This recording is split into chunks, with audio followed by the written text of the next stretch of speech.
A cabinet maker has been left tens of thousands of pounds out of pocket after thieves broke into his workshop and stole tools from him and his colleagues. It's a crime that hits tradespeople hard in what's become a major issue across the country.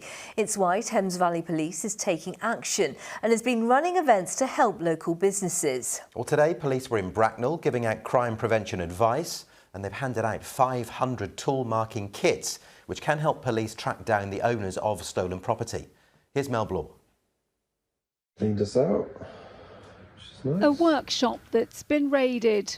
Specialised tools, some made unique by their self-employed owners, ripped from drawers, even locked boxes.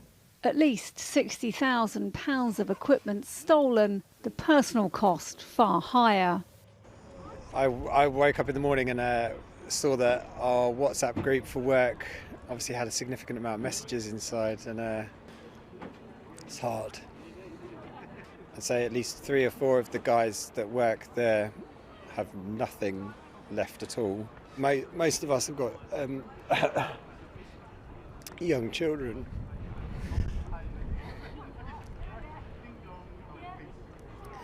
Yeah, it sucks. This forensic marking scheme is fighting back. I will give you this kit to take home. Kits were given out freely in Bracknell today as police ramp up efforts to protect tradespeople. This is someone's livelihood, this is their ability to pay their bills at the end of the month, it disrupts their work, it might damage their vehicle, that might be the only vehicle they've got to take their kids to school. All of those issues can be huge, and so we need to recognise that this is not a minor crime, this has a huge impact. Each kit can be used to mark up to 50 tools with an invisible liquid. If they're later stolen and recovered by police, they can be identified using UV light. The liquid contains synthetic DNA, which can be identified in a lab, but also 1,000 microdots that are stamped with a unique code that can be seen instantly under a microscope. The code allows police to reunite the tools with their rightful owner quickly.